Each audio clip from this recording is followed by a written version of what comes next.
Thank you for that. Nationals is going to be busy, hey? You guys with you tomorrow? That'll be fun. Thanks. Yeah, As long as we're not like an 8 seed, then we'll be fine. you won't be.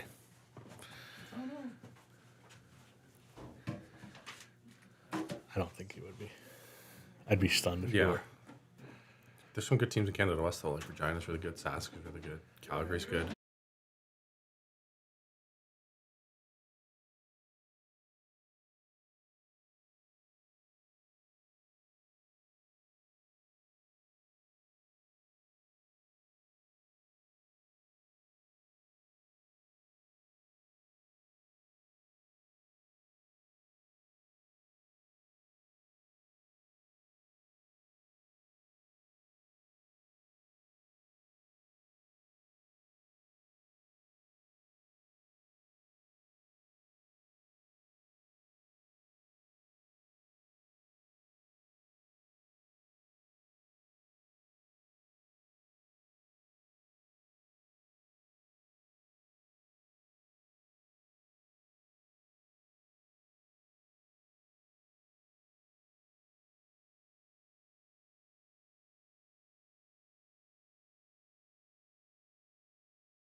Happy Monday morning to you. Welcome to the EST Hangout, which is presented by Mott's Clamato Caesar, the top Caesar brand in the country, available in both original and variety 12-pack.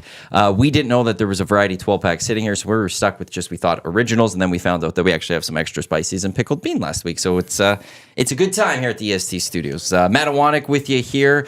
Joining us, we got Connor Hurd from the University of Alberta and Jason Hills from Postmedia. Gents, thanks for coming in and hanging out with us today. Yeah, of course.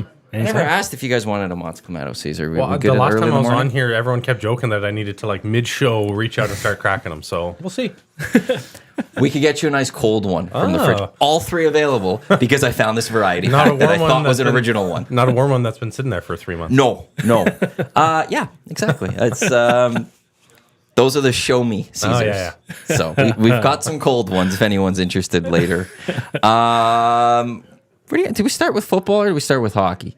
I think hockey maybe here because of the news with Cory Perry, I guess, in the Edmonton Oilers. They went. I guess we're not even starting with 13 straight. We'll get to the 13 straight for the Oilers, but Cory Perry, a lot of talk earlier that this guy's not going to come to Edmonton. He's not going to come to America. He wants to stay in America, but instead looks like he is picking Edmonton.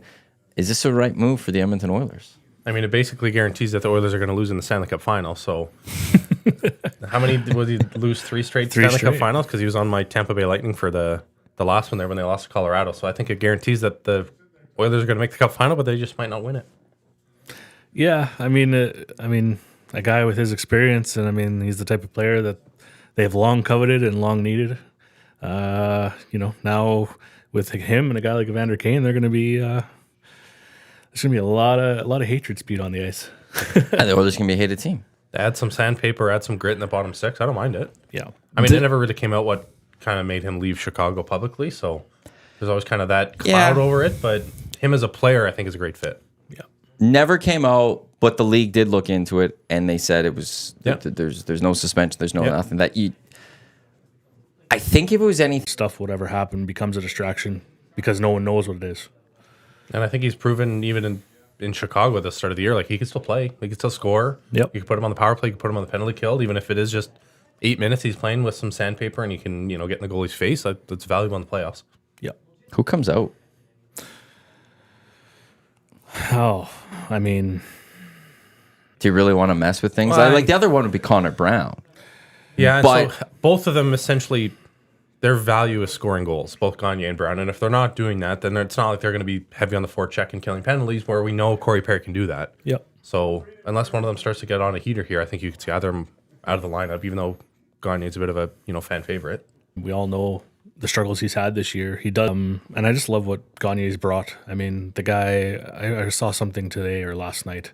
He's only one of two players that is on pace for 20 goals, averaging 11 minutes or under. Him and Nick Robertson of the Toronto Maple Leafs. Like, I mean, the guy just he's up at some point.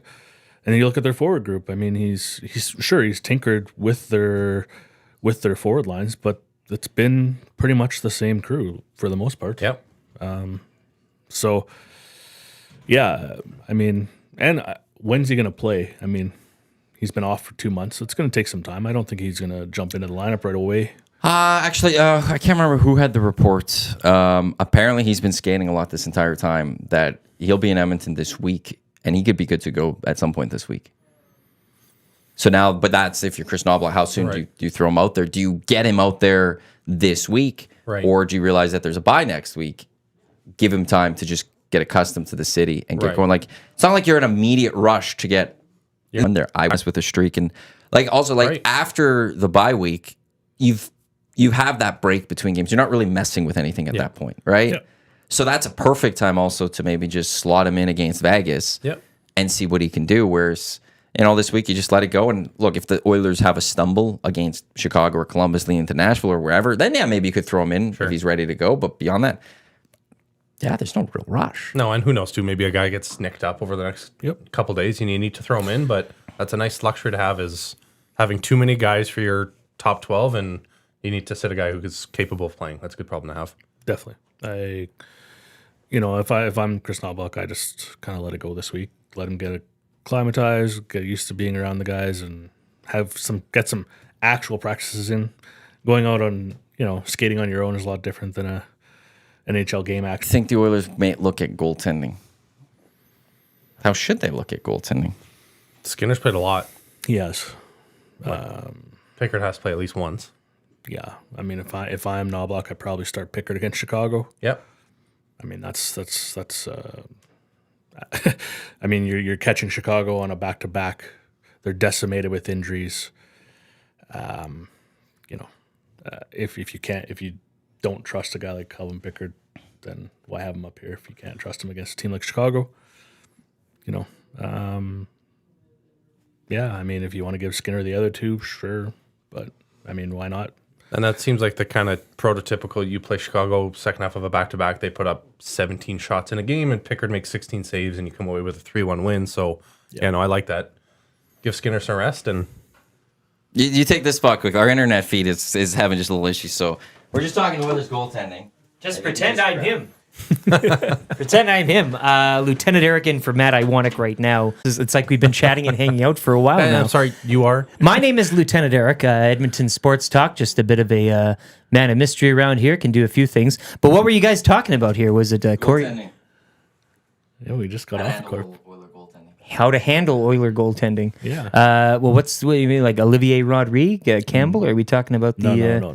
the full stack? Or? We're talking about how would you approach with the 3 games this week? How would you, how would you divvy up the starts? What would you do, Eric?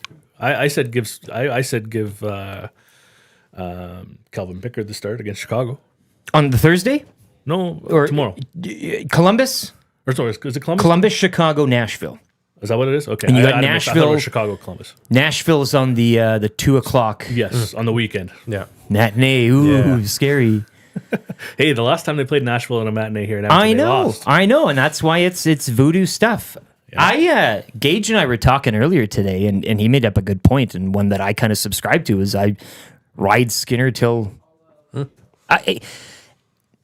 the whole, if you will, the distribution, the time. I think last playoffs he was young, right? And but he's in. Why don't you ride him a bit? See what you can do, right? He's going to have to grow up sooner or later. And you got the time off with the bye coming up, so you that's can the thing. Cover up after this week and recuperate a bit. I have time for a game for Pickard, and you do need to get him playing as well regularly. But are you ready to? I think we're good. Boys, it was a pleasure. I didn't even get a crack at Clamato there, but I appreciate it. Yeah. So are we all good too? No, I'm out. Okay. We can get you the Clamato now if you want. Yeah, thanks for that. Sorry about that, boys, and sorry that to everyone that internet was cutting in and out and stuff. This is all because Dusty's not here. Because we have to give Gager the computer that usually sits here in the Hangout, and so there's that short little usually it's just plugged in, everything's good, everything's operational. As soon as you plug something out. But now I have to wait after between the morning show and this starting. I had to plug it in, get it going. Things already weren't working with the monitor and stuff. So, and I guess just then our internet feed. We were on the system shows we were completely green, but then it was just freezing in and out. So technology is great, isn't it? It's wonderful. when you want it to work, it sometimes just doesn't. The days you definitely needed to work are the days it never works. That's right. And then the other times when you can afford to have the hiccups or whatever because you could easily fix it. No, they never come up then. So, this 13 straight though for the Edmonton Oilers. I can't remember. We had you on just at the beginning of December. Yes. I think. Yes. And I don't know where the Oilers were. They're just starting to heat up. Was that before their 3 losses? Yes. Yeah, so things were kind of looking, but there was no expectation this team was eventually going to go rattle off 13 straight. The last time I was on, I mentioned about how normally January is the month they hit the tank. Yes. And I brought up their records over the last, I don't know how many years. I'll say this. It is impressive, obviously. I mean, to win 13 games in a row, it's rare. Their schedule's been very, very soft. Yep. Catching teams, the game against Toronto's coming off of 3 games in 4 nights. The game against Seattle, they're without Vince Dunn, their top defenseman. They're without Matty Beniers. And they're coming off a long 5-game road trip, and they were coming in from New York. It's not like they were coming in from, Calgary or Vancouver or, Minnesota or Colorado or somewhere. They're coming all the way in from New York. So they're catching teams at the right times, and some of their opposition through this streak has been a bit soft as well. But hey, it's 13 games. They needed to take advantage of it, and they did. And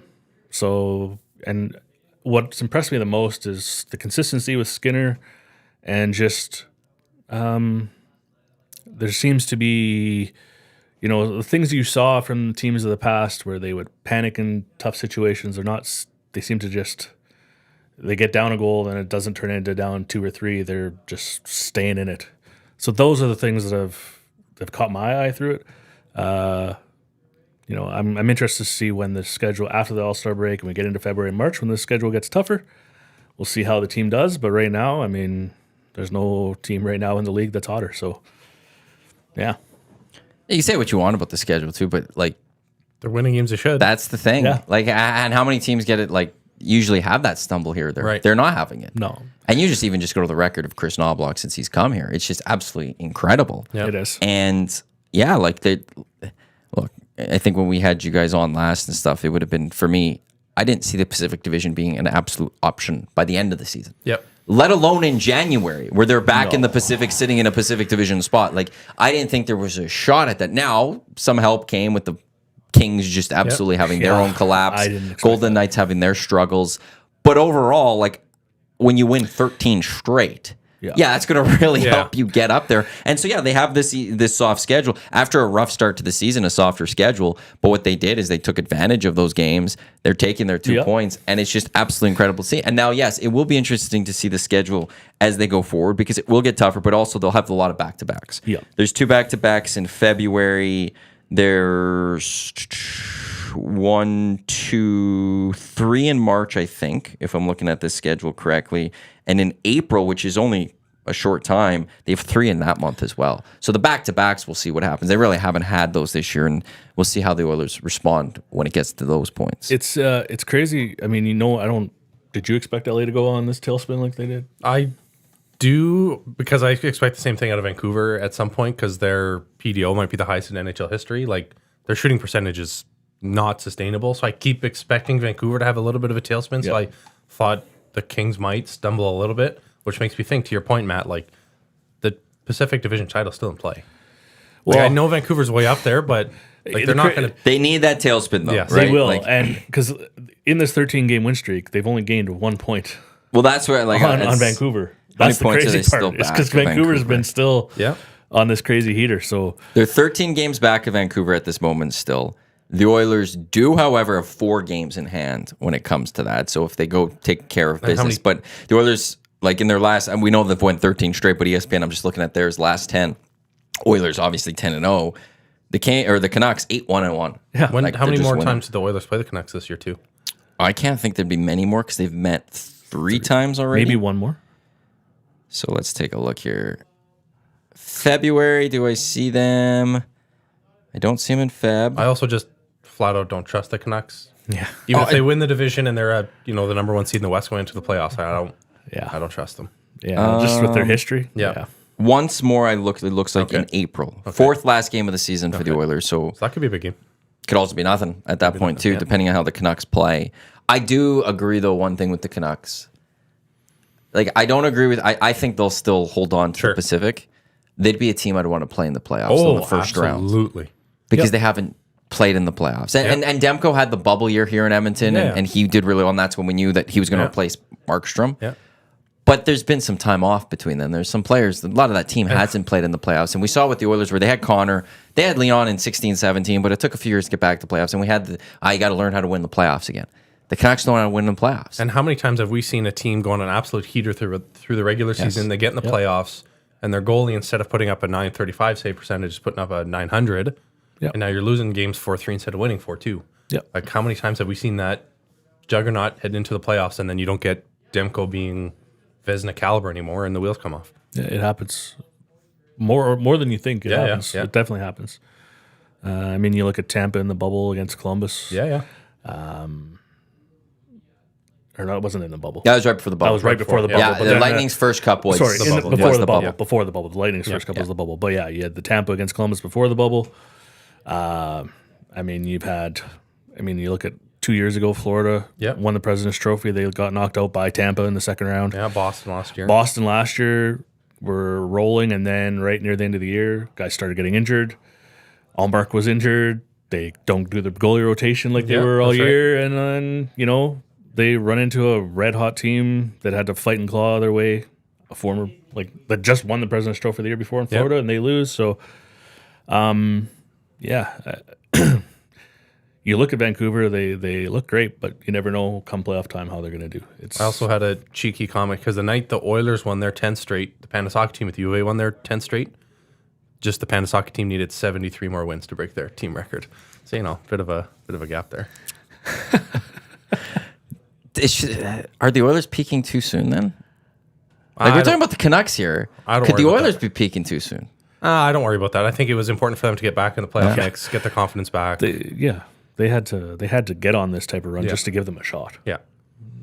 Now they're, in a decent playoff spot and have a little bit of a gap, but I think they'll be fine. But where's the confidence with Skinner for the playoffs? Because I want to believe in Skinner. He's having a great play now after that rough start for the whole team. It's not just that wasn't just Skinner. That was the whole team had a very poor start. I don't think you could find many players they were playing well. It's one of those, he's played extremely well, and there should be a lot of confidence.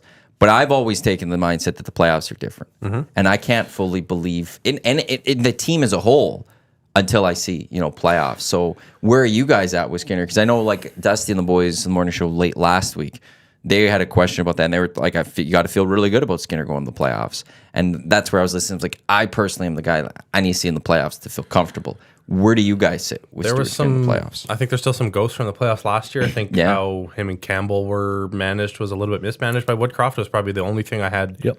against Woodcroft was kind of how he managed the goalies in the playoffs last year. Would have you started Campbell in Game 6? Yeah. You would have. Yeah.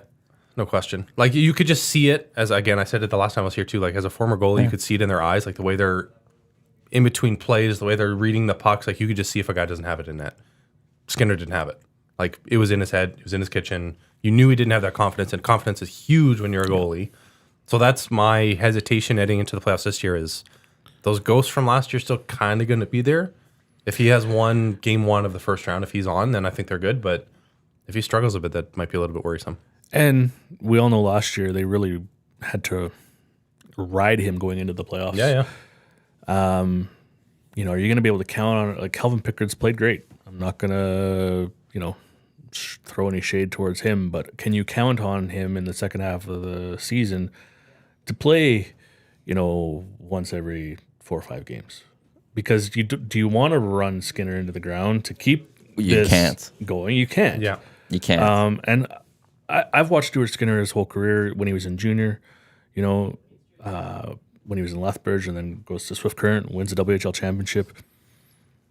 I always liked him. I was always a big fan of his because he was the type of guy that, I mean, he played on some really bad teams over the years, and then he, you know, gets a chance to go play in Swift Current when they won the WHL championship, and he was a gamer, and that's what I liked about him. And you see it, like he battles, and you don't really, he doesn't seem to like you.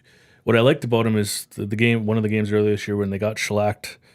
And he took the blame. Like he's like, "Hey, I need to be better." So I always liked that about him. But they're playing with fire here if they, you know, continue to play him 9 out of 10. You know, because that's where you need your goalies to be healthy. You need them to be, you know, playing at their best coming into playoffs. And you know, if he's running out of steam just to get into the playoffs or keep that playoff going, you know, it's going to be tough to, you know, you don't want a repeat of last year. And you know, too, once it gets to the playoffs, like teams are starting to actually scout. We're in the grind of the regular season, 82 games. Maybe it's one video session on the upcoming opponent, and that's it. But once you get in the playoffs, it's all you're focused on one team. Yeah, let's really dive into, okay, Skinner's weak, let's say, whatever, high glove, whatever he is. That team's going to be exploiting that as opposed to playing your game. It's a Tuesday night in Edmonton. You're just going through the motions. They're going to be getting bodies in his face, being physical. Like, to your point, you also don't want him being exhausted because then things ramp up, a little more energy. You want him feeling refreshed and then having a good mindset too. I look at Pickard, and I'm fine with him right now as the spelling off Skinner. He hasn't shown anything that says he can't be that spell off. He's played that. I almost don't think Ken Holland has to, and this may be awful to say, maybe people will completely yell at me and disagree with me. I don't think they need to go focus on goaltending at the trade deadline. Because I don't think there's a lot of moves that this team could really make. And so I would rather go see a defender, depth defenseman or something, or fourth line center, because once you get to the playoffs, you're going to be riding Skinner the whole way. Right, and I don't really think that if you are going to the backup, you're kind of screwed anyways. Yeah. No, unless you have a true 1A, 1B scenario, you're not going to the other goalie. And you're right. Pickard's done well in his starts. It's a matter of like, okay, second half of the year, maybe they have to lean on him a little bit more. Maybe he's playing, you know, once every 5 games or once every 4 games or whatever the case may be, you know, and maybe he's getting 2 or 3 starts over 10 games. Then how is he doing? The only thing would be if any of them get banged up, then you look at a Jake Allen type trade. But if everyone's healthy, I think Pickard's among the top 65 goalies in the world. So he's a veteran, even though he doesn't have a ton of NHL experience. He's a veteran guy. He came out of junior with a big time pedigree. I know he's well liked. I don't see I don't see Ken Holland. I don't see, unless they do, like you said, you know, all of a sudden they get banged up, having to go out and get a Jake Allen or someone like that, because I mean, you can make a move for something else, right? Yeah. That could just help bolster your team. I think, personally, they need to get more depth on D. I can't remember which one of you that said that Knobloch hasn't touched his sixth. Yeah. Well, that also means that there haven't been any injuries, right? Yeah. And like, what if? I'm hoping there's no injuries coming for the Edmonton Oilers, but what if there is some sort of injury, even if it's a Brett Kulak or something like that? Yep. Where's your depth there? And that to me should be Ken Holland's now priority, looking at a deadline. And then you look at the cap situation, and there's not a lot of moves this team could really then make. So that's where it's weird to sit here and say, maybe they don't need to touch the goaltending. Yeah. Which, imagine if we're November saying Well, I was going that. to say, imagine this is August 1st, and someone's telling you in December it's going to be Pickard and Stuart Skinner, and we're going to be saying not to trade for a goalie. Like, They don't need to. They're good. Yeah. And they're not sitting at the top of the division either, That's right. Like, Yeah, but no, it's fine. it's all good. Everything's going fine. Yeah. Yeah. It's where they're at, which is just, it's such a fascinating season. But this is with, like, the Oilers can't just do it normal, can they? No. They can't have that lightning season where they just go to the top at the start of the season, stay at the top, and then go win the cup. You know, And they no have, one's hurt, and yeah, that's right. they just have to have these ups and downs, this massive losing streak, and all these concerns, and a coaching change, and just there's drama around this team always, but it makes it fun. Okay, what about, let's say the goaltending's fine. Would you prioritize an actual bottom six winger who can score or a depth defenseman? Depth defenseman. Yeah. Interesting. I disagree. Why? Playoff time, it's tighter. It's Yeah. more, physical, harder checking. How many times, and we see it with these teams that win a cup, like a guy coming out of nowhere that puts up 12 goals in a playoff run. true. Yeah. Like, who's going to do that for the Oilers? Is it It'll going to be the Pisani almost. Right. Like, who's Yeah. going to do that for the Oilers? Because the top two lines are going to click, but who's going to be that third liner who scores 12? Is it a Derek Ryan? Is it a right? Like, there isn't an obvious. Maybe that's Corey Perry. Yeah, maybe. Maybe. Yeah. I agree with that. I just look. There's players that can. Maybe it's a Sam Gagne that puts up like 4 goals in the playoffs or something.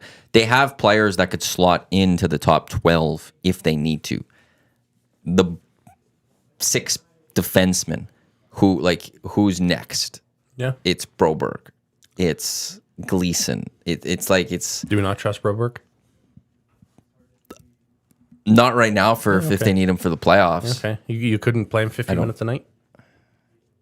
Sheltered minutes, no PP. Between him or going out, like, I would rather than go get just a veteran guy, just because maybe it is Broberg, maybe he is the guy. But you see in that first game, it's not there. I'd rather have that option, yeah.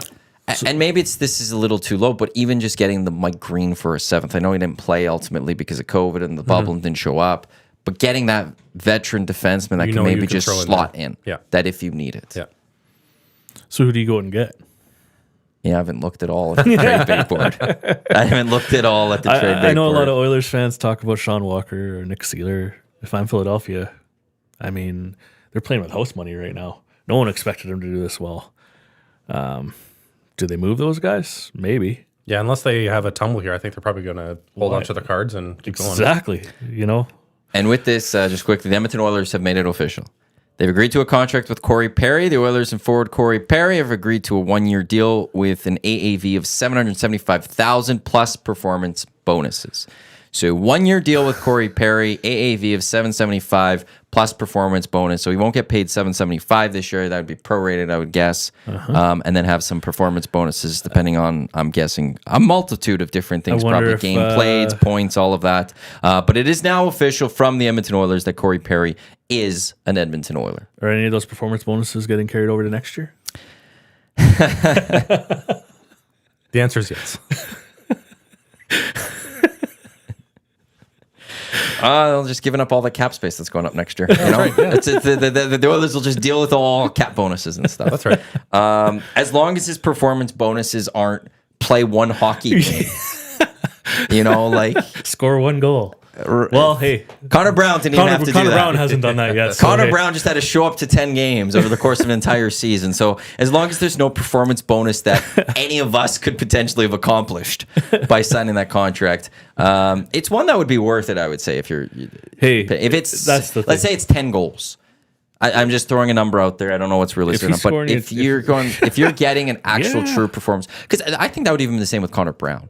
If Connor Brown's performance bonuses were something along the lines of even 5 goals this year, 30 points, something that people could be like, okay, you produced, not just you showed up. Yeah. I think a lot of people can be like, okay, yeah, that's $3 million extra, but it's helping you this year. Cap goes up. Okay, that's fine. Look at what he did this year. Yeah. When it's play 10 games and he hasn't have a goal and he isn't, yes, helping on the penalty kill, but not doing anything else, that's where you get in trouble with this. Corey Perry, I would assume that the Edmonton Oilers made actual true performance bonuses in there. Yeah, if it's a bonus of 10 goals and he reaches that, then you're going to pay that bonus, whatever it is. That's right. That 10 goals is certainly going to help. Or you. if it's some sort of a, make the Western Conference final again, you take that. Yeah. Absolutely. Yep. Which, that was the Duncan Keith deal. right. Like Yeah, that, it if they was. got there, like everyone will be happy with Yes, that. that's right. Yep. They just have to be proper performance bonuses. Yes. That's Not still- just showing up. Yeah. That's... So yeah, we'll see. I'm just trying to see if they're saying when he's going to come to town or anything or not. Doesn't look like it's. Oh, it looks like he's in town. Him and Ken Holland, they will speak to the media at about 12:30, following Chris Knobloch's daily avail. So Ken Holland, Corey Perry available to the media at 12:30 today. Actually, I'll say this right now. We'll try to get that to you right here on Edmonton Sports Talk during the oil stream. We'll try to get you the audio of Ken Holland and Corey Perry speaking at 12:30, and then I guess then we'll find out when Corey Perry is playing for the Edmonton Oilers next. And that'll be really the first time we've seen Corey Perry talk to the media since he left Chicago. So that'll be a good one. Yeah. And I would think somebody's going to ask the question, what happened, and we'll see what they're willing to, both him or Ken Holland are willing to go to, because I'm assuming Ken Holland will be asked, what does he know about what happened? And I would hope the answer is I learned everything I called the Blackhawks. Yeah. I would did hope my due is diligence. I did some due diligence. I called the Blackhawks, not to just Gary Bettman. I hope it's not just the NHL said it was good. Right. I said it was good. Like Right. I made a call to a couple of people. And Ken Things are Holland's good. had the experience over the last couple of years of handling those hard questions with some players that he signed that have had some, clouds over them. So And they're fair questions. Yeah, they yeah. have to be asked. And I know some people said, well, new to Edmonton, you can't, why are you so tough on these guys? These are the questions though, that have to be asked by the media. Yeah. Do they especially not? in this market. 100%. If you don't ask those questions, you're not doing your job. And anyone who thinks otherwise, they're wrong. I'm sorry to say they're wrong. Sometimes you have to ask tough questions. Sometimes it might seem like a dumb question, but it's not a dumb question. It's a tough question.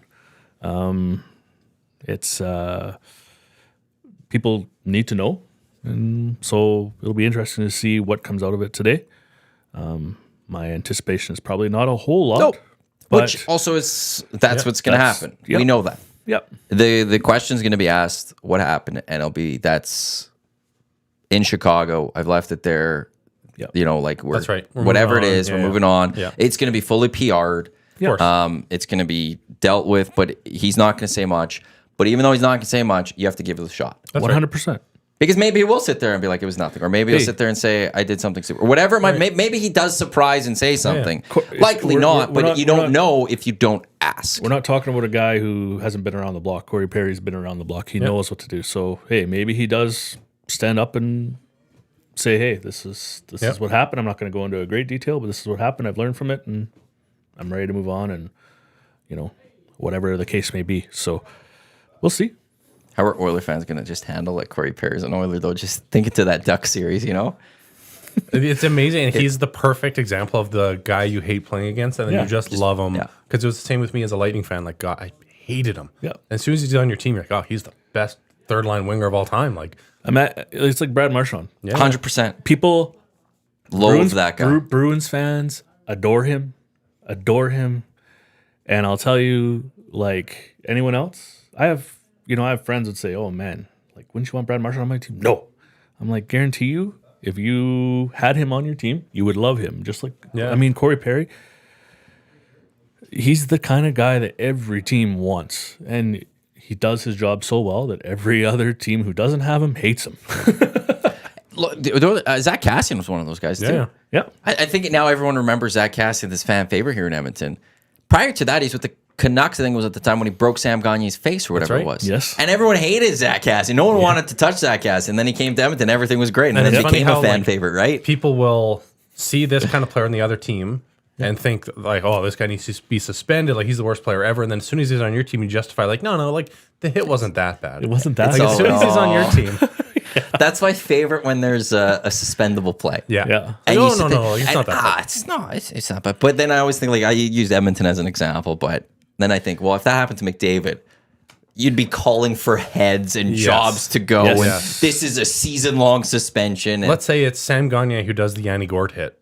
Oiler fans like, yeah, it's not that bad. But Yanni Gord does that hit, then it's like, oh, he needs to get suspended, and it's the worst hit I've ever seen. And that's why you always have to see what the rest of hockey thinks. course. Never listen to the team. of course, And I'm gonna bring up that game for a sec because I had a conversation with a buddy of mine about that game afterwards, and I love watching Connor McDavid play more physical. I think it's great. You know, I mean, he's a guy that gets knocked around and beat up and beat like, you know, so to show that side of him, that's good. I didn't like the end of that whole situation. You know, when he's going and he's hacking and he's cross-checking Yanni Gord, and then Yanni Gord's yapping at him and like trying to like, hey, let's settle this, and then he's not doing anything, and he's looking at the referee like, hey, look what he's doing, Like, I'm not saying he has to drop the gloves in that scenario, like, but don't be looking at the referee saying, hey, like, do something. You know what I mean? Mm-hmm. That kind of, you know, because I thought to myself, like, if that was the other way around, and that was like Yanni Gord was Connor McDavid, Oilers fans would be freaking out. But I'll say this, to see that side of his game kind of come around this year, it's good to see. I like it. You know, you saw it with guys like Sidney Crosby over the years. You know, he started to play more physical and throw some hits around and stand up for himself more, which is good. I do like to see that. I think you'd want that. Like, I think if I ever had anything close to the talent of Connor McDavid, I wouldn't want to be looked at the guy that always needed someone to come to my rescue. Yeah. Right? Like, I always needed someone else to come and fight for me or defend me. It's not fighting in terms of dropping the gloves and getting into one and doing five. No, absolutely. That's one where I think everyone's fine with it. If someone else wants to do that for him, go for it. But at times jawing at someone or putting your glove in someone's face. Yeah. I don't think you'd want to ever be a player that played your whole career and went back and went, yeah, I never had to do that. Someone else always did it for me in this sport. Right. Like I think you at some point you just realize as a hockey player, like, I got to do it too. I know how important I am to this team. I know how good I am. I know how great I am. But at times I need to be a little tough. Yeah. And I need to stand up because that shows the rest of the team I'm willing to do it for you guys too. How many times have we seen Austin Matthews do that, where he gets in, gets a couple slashes in, then skates away, and then the other guys are kind of sticking up for him? Like, Oiler fans are the first to point out when that happens. Well, McDavid's got to kind of do the same thing. Like, you got to stick up for yourself. And we keep talking about playoff time, but that's when it gets physical and tough and nasty. And you guys know that there are more penalties called in playoff hockey than regular season hockey? I do, and here's my counter to that. How many potential penalties could be called? That goes higher. But it's funny because everyone always talks about like, it needs to be like, you need to play good 5-on-5 hockey in the playoffs. Like, penalties aren't called. I was like, no, there's actually more penalties called. Yes. But because that came out last year, I remember, and it was a thing where it's like, well, because the argument was the whistles go away. Yeah, but they don't. But the amount of plays that could be penalties go way up. But more potential infractions, of course, aren't called. There's an interesting status though. That's good. Yeah. But hey, for the Oilers, like their plays right now, if you look, it's not because of the power play. They're like that's just even going back. Like that's the thing. Like last few years, it's been all power play, and then the playoffs comes, and you're hoping for the power play because they need that to score goals. Yes. Now you don't. That's a big change from this year. Big time. From past years going into the playoffs, so that when the Oilers get there, it's going to be like, okay, well, the power play could be just bonus for this team if they could carry this play into the postseason. Tampa, when they played Columbus in that first round. Yeah. At that time, the best power play of all time, Kucherov, Stamkos, Point, all clicking, Palat, Killorn. And you get into the playoffs and you're kind of waiting for that power play to get them going. Their 5-on-5 wasn't good. The next year, they figured out the 5-on-5, win 2 cups. Yeah. So same kind of thing with this Oilers team where... So what Connor is saying is that the Edmonton Oilers are going to win the next 2 cups. No, they're losing in the cup final. Remember? That's Corey Perry. Yeah, but we're going with the Lightning part now. Okay. So they lost to the Blue Jackets. That was last year, and now they're going to go win. That's right. They figured out the 5-on-5 at 2 cups. Yeah. Connor called here first. Also, if they lose in the cup in the next 2 years, Connor called here first. That's right. We'll just give you credit for both. Yeah. Yeah, it's interesting to see this year how their power play, because it started off so not great. Then it got hot. and they weren't even playing that well. And now throughout this streak, it's been just okay. They've really, and just their goals against, their attention to detail. It's been a lot better. Oh, actually, speaking of that, I got to go pull this up. Goals against. I just want to go to the Winnipeg Jets quickly because Andrew Hustler Patterson, who's part of the Lock Shop, coming up at 11 o'clock today. Him and the Cool Bet boys will have you recapping the NFL. We'll talk some NFL right away here too. I got to see if I could find this stat he had about the. He tweeted too much about the Chiefs game yesterday, so I got to scroll a little bit on his Twitter. Like the Jets have not allowed goals in a really long time. I know it's early. 22 straight. The Jets have now allowed 2 or less in regulation. Incredible. But I know it's early with the playoff structure, but I think I saw it the other day. But the playoffs started today. It'd be Oilers Jets first round. Like that would be terrific hockey. Do you like that matchup? No, God no. But just as a non-Oiler fan, like that'd be awesome first round. Yeah, it would. I have a buddy of mine who's a diehard Jets fan, and he got to go to his first Jets game in Winnipeg this year. He took his family out actually this week when they played the Islanders, so I was super happy for him.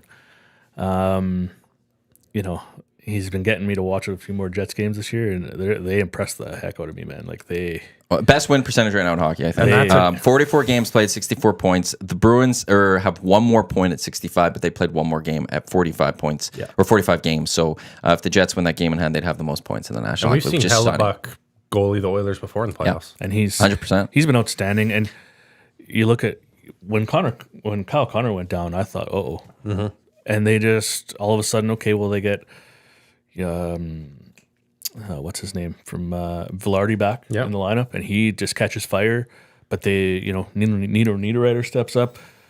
And I always felt like their defense was a bit suspect, but man, this year it's been solid. And how many times I know Dubois is not playing well this year, but how many times do you trade a player of Dubois' caliber and you get better?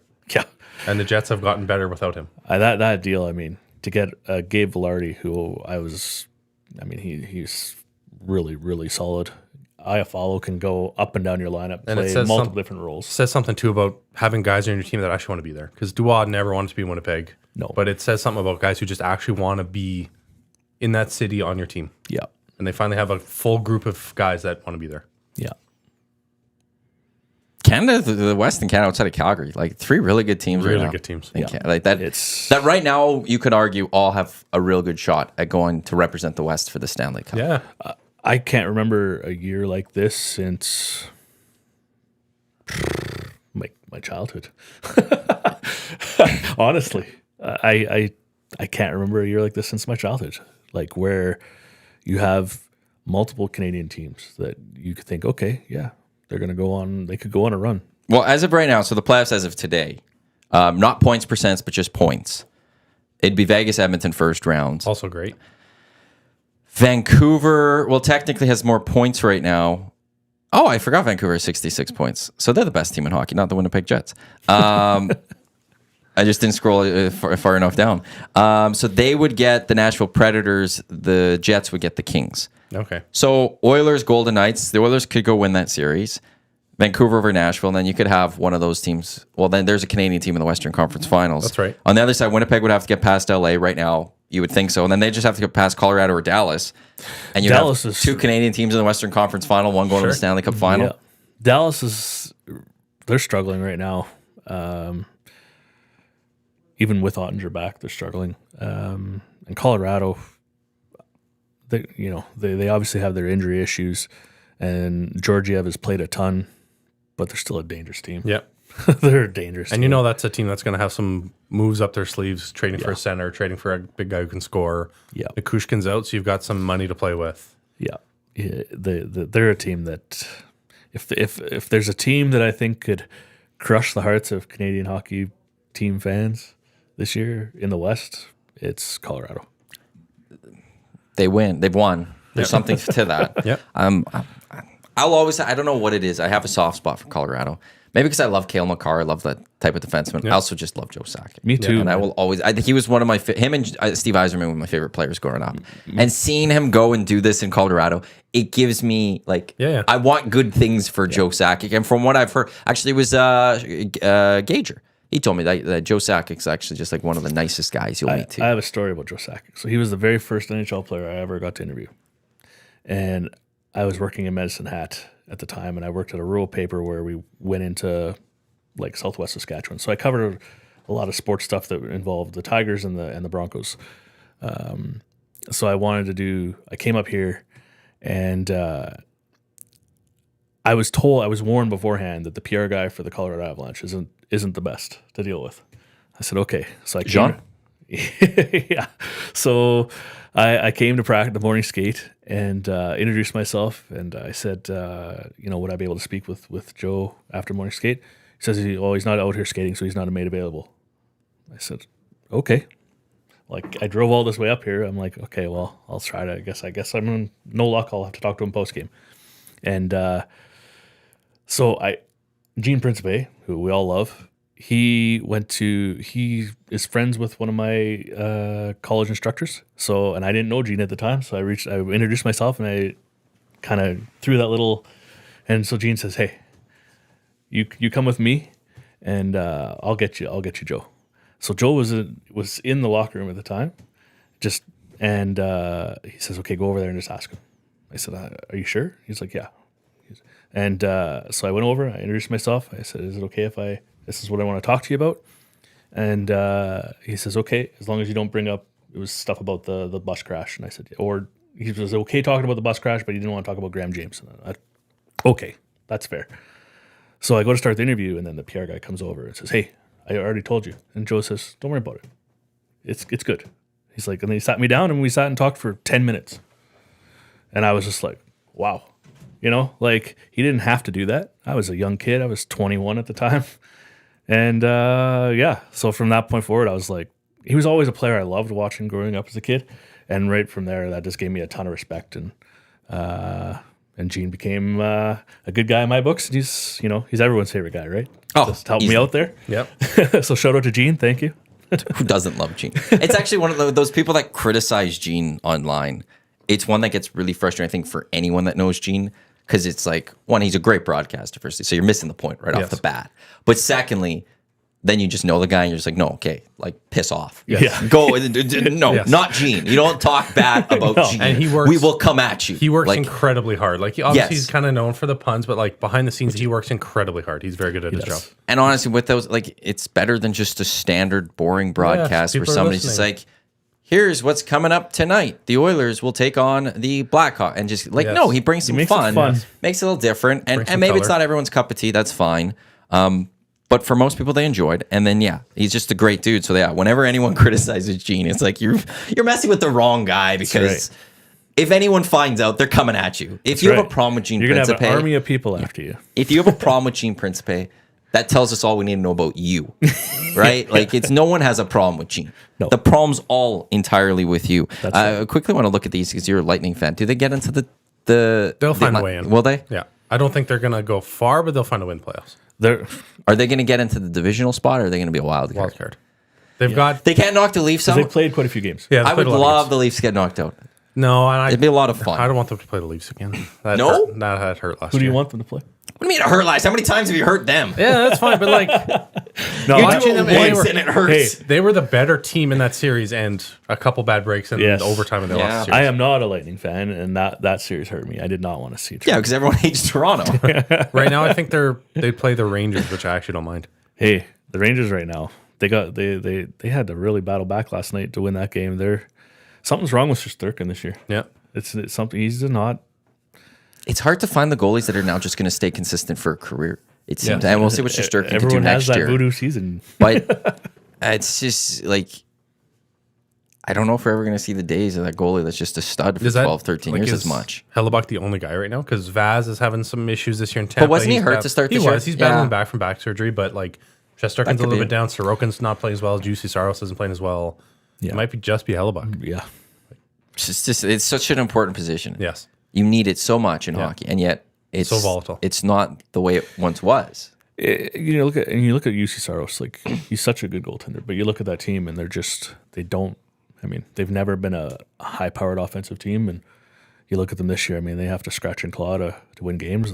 They focus on defense, but if he's a little bit off, he has a rough night. Yeah, It just happens. Yeah. I agree with you about Tampa.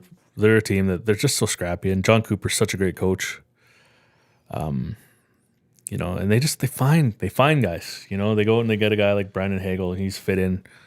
The guy who's impressed me this year on Tampa is I don't even know how to pronounce his last name, Esimot. Oh yeah, yeah. When I watch him playing, he's got juice, man. He's a guy that he's feisty, and he's that guy you need in your bottom six, and he's got a little scoring touch too every once in a while. So yeah, he's a guy who's impressed me on Tampa. Yeah. Is there any chance Tampa would get rid of John Cooper? No. Sure. Because To me, that would be the dumbest thing.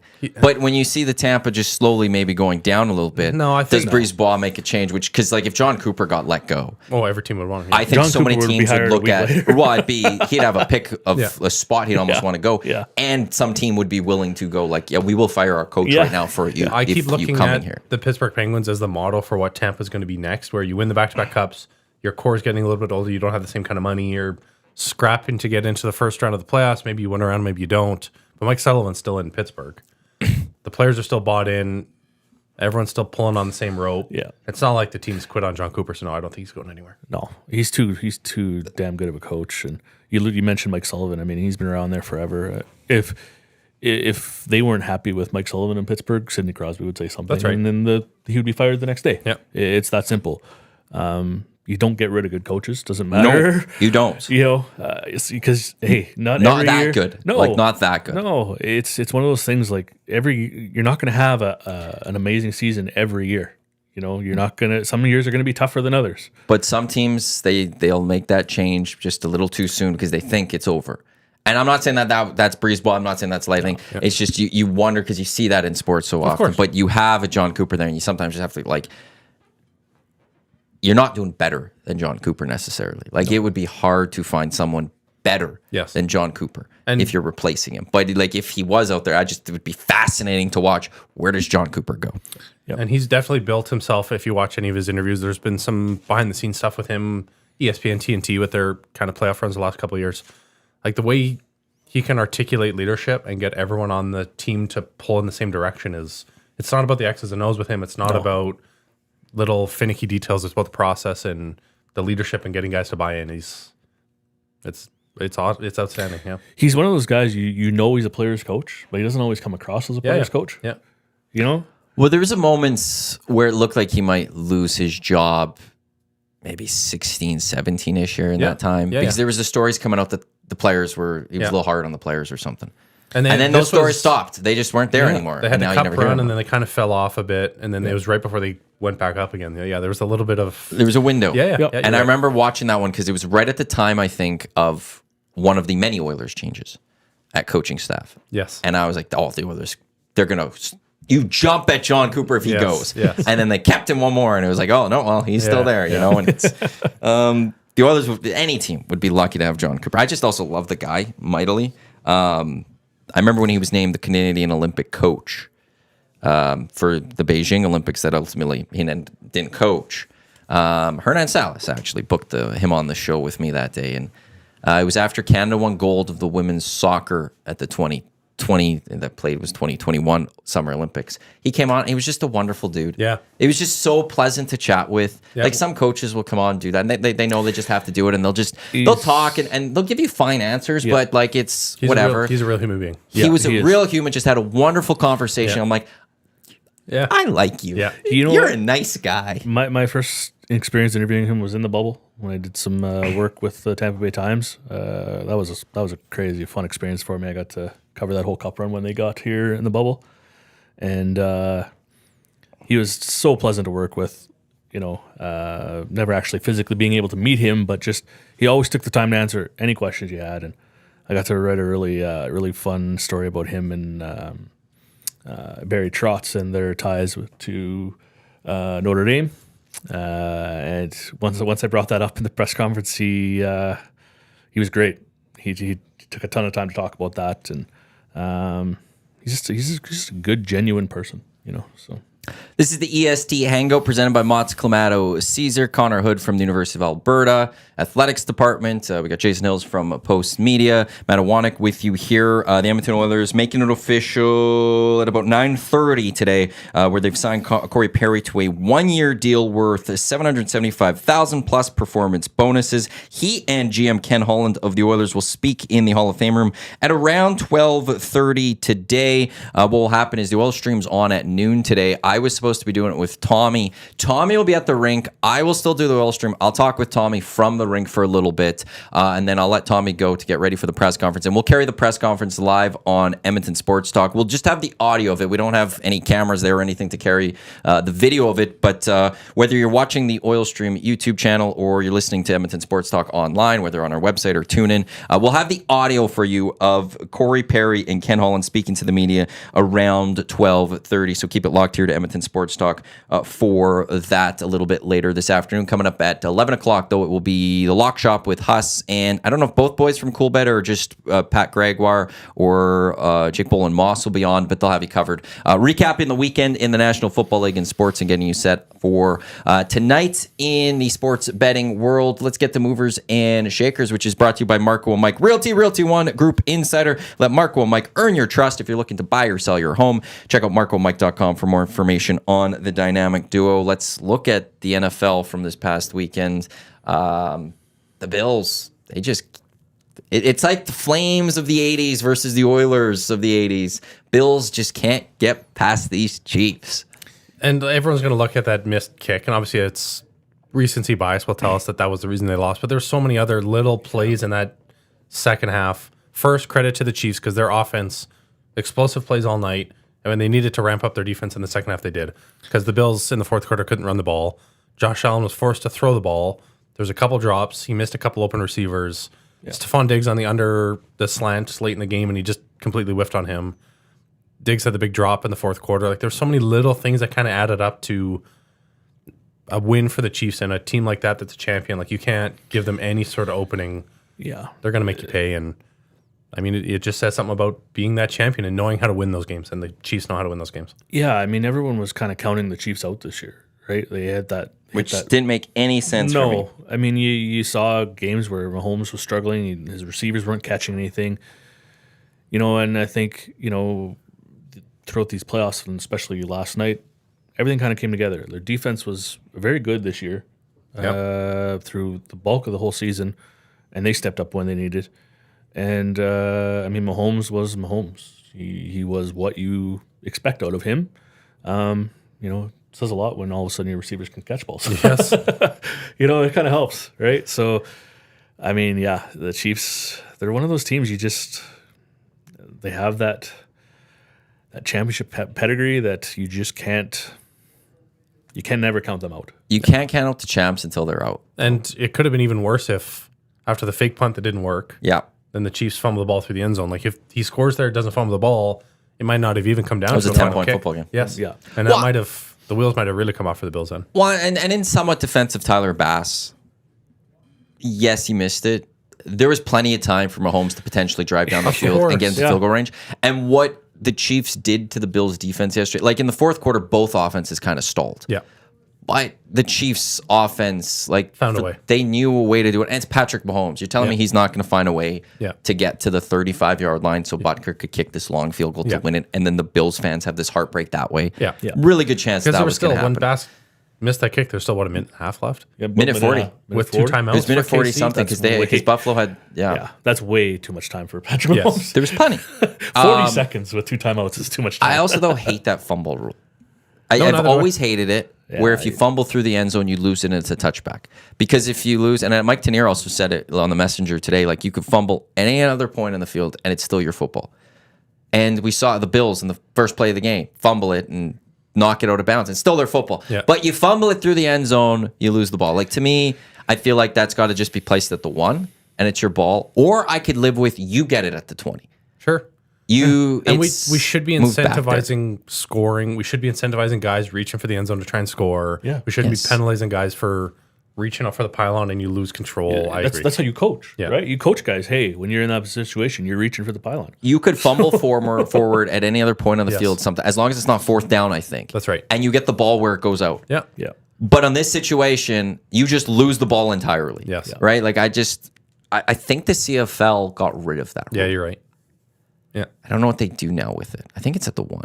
I think it's at the 1 or the 2 they get it. Yeah. Which like That's fair. The other team did not so. gain possession of the ball. So and then like even in the CFL at least, the CFL you don't have to gain possessions to get the ball. You could just knock the ball into yours, That's right. So Yes. it makes more sense in the Canadian Football League to lose the ball through the end Yes, zone. and they even don't have it. And they got rid of it. Yes. Whereas in the NFL, if it goes out, like you have to actually gain possession of the football, then leave it. The Bills never gained possession of that in any way, shape, or form. right. And I mean, it was still a tremendous play by Poyer to punch it out. yes. But to your point, I agree. It's a goofy rule. But yeah, just the Chiefs. Like I was saying it to you before we got on the air. Like last week we are looking at the best the odds to come out of the AFC, and the Chiefs were the third best odds, like plus 330 or something. I'm just like, you're telling me that the Chiefs is third best? Like I will take that almost any day. Yep. Until the Chiefs lose, I would rather lose betting on the Chiefs Yes. than thinking, oh no, this is the year. This is the Bills' year, I yeah. made that mistake with Tom Brady and the Patriots to a little bit, but mostly Tom Brady. Like when they beat the Chiefs in the Super Bowl, I was like, there's no way the Bucs are beating the Chiefs. Yeah. I bet against Tom Brady. I would have done the Why same. would you bet against Tom Brady? I know, but I would have done the same, honestly, because I looked at that. I looked at that Bucks team and I looked at that year and I thought, why? Like they're good, but they're not. They weren't at the. It reminded me of. Like they won that Super Bowl off of, I mean, a really strong defense, but it just some teams, I mean, you can never count a guy like Tom Brady out. He did that obviously, and Mahomes has become that way where you can't count him out or the Chiefs. Like What was this? Is it 6 straight AFC And championship he's games for the got Chiefs? the most wins of any quarterback before 30 in the playoffs now. Right? Like, this was Ever. his first. why would we ever bet against the Chiefs here? Like, I'm a Ravens fan. I'm a Colts fan, and I'm going to believe. I do believe my Ravens are going to beat the Chiefs this Sunday. I actually feel relatively decent about it. But do the Chiefs scare the hell out of me? Absolutely. Because I could see the Chiefs actually going into Baltimore and just rolling them because they're the Kansas City Chiefs and they're Patrick Mahomes. Yep. yeah. The crazy thing to me was this was like Mahomes' first road game, road playoff game of his career. Oh, he said afterwards, it's not. He's like, it's actually, I didn't want to say it earlier, but I was in the Super Bowl on the neutral site in Tampa. He didn't say neutral site, but he did bring up, he's like, I've won before on the road. Yeah. And he brought up the Super Bowl, so. Yeah. Or he lost or whatever, but he's bringing up the Super Bowl. That's sneaky. That's sneaky, but yeah. But yeah, I mean, it just shows how dominant they've been. And really, the comparisons between Mahomes and Brady are so easy and so natural. But really, the only difference, because I saw the stat that Brady at this point, through whatever it was, 15 or 16 career playoff games, Brady only has one more win. The difference is that Brady won that third Super Bowl and Mahomes lost it. Yeah. That's literally the only difference at this stage of their careers is Brady won the 3 and Mahomes is 2-1. That's the only difference. Can which is Mahomes incredible. catch Brady's? Yeah. You think so? Yeah.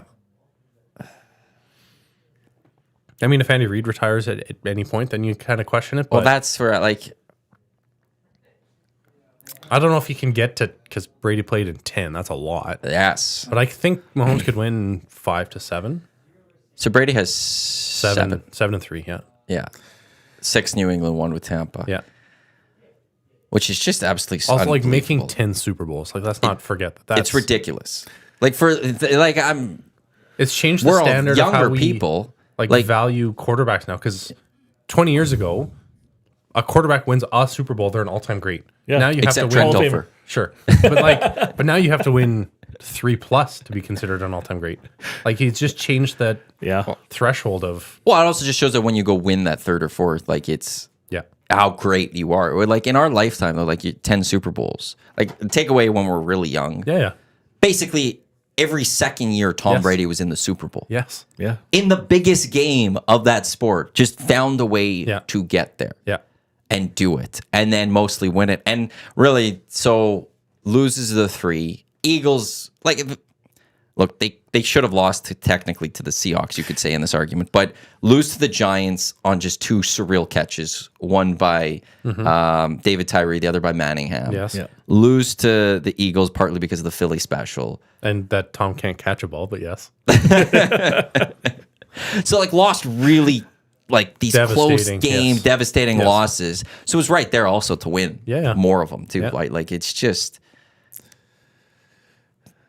I'm gonna miss Tom Brady more as we move past his career. This year I was fine without Tom. You know what? But it's gonna be hard. Like thinking back, I'm like, I wish we saw another year or something because that was true greatness. We'll say the same thing about LeBron when he retires.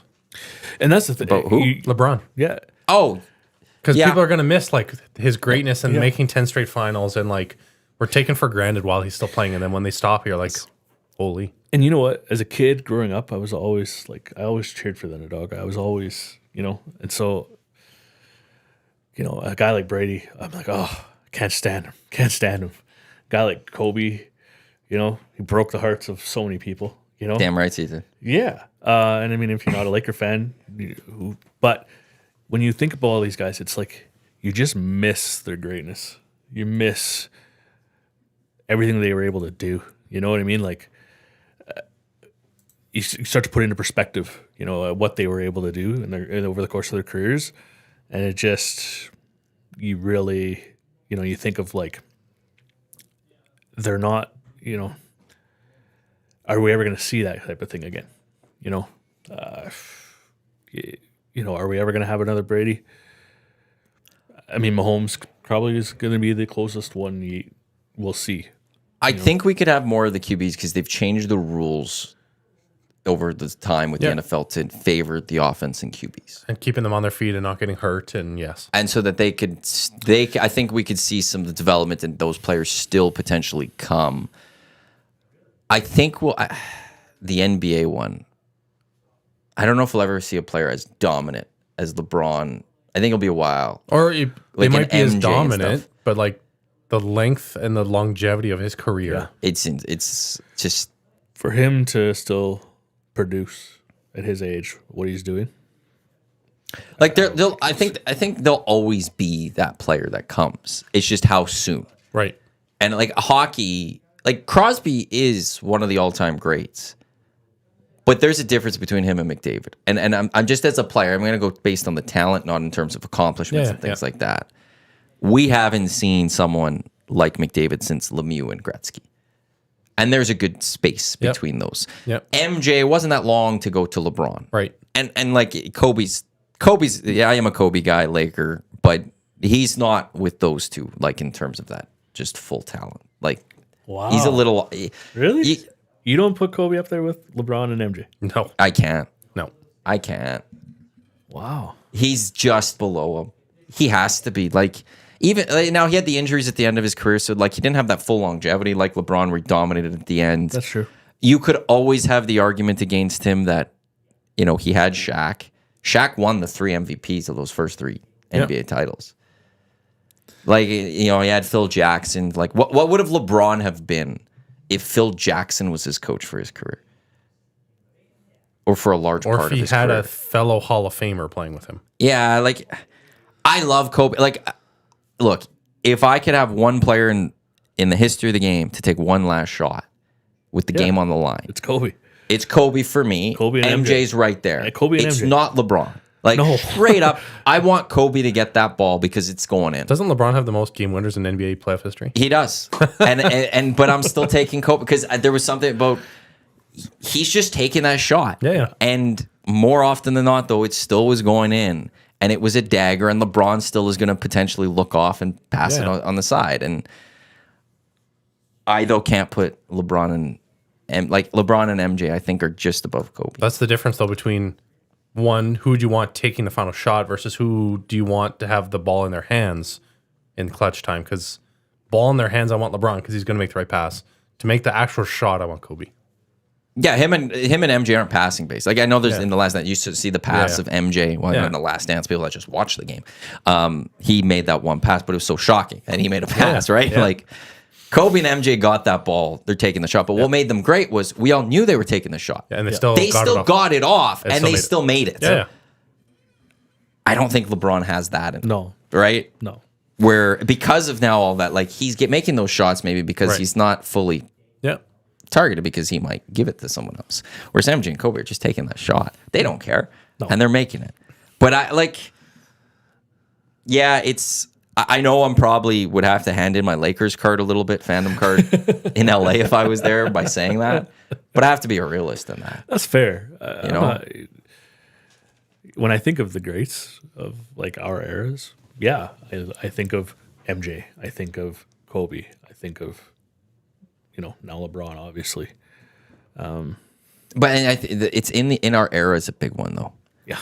Because I think basketball more than any other sport, it's harder to judge because you have Wilt, you have Bill Russell, you had Magic, you had Bird. There's just a bunch of players that span, and it's hard to compare all of them because they all played in such a different game, different time, different eras, different times. And not having watched them, Bill Walton, I think for some could maybe even be up there. And it's just like I don't know how to judge Wilt Chamberlain to Magic Johnson. No, and then you look at teams like, the bad boys, the Detroit Pistons of the 80s and 90s, like teams like players like that, nowadays wouldn't be able to survive in that era.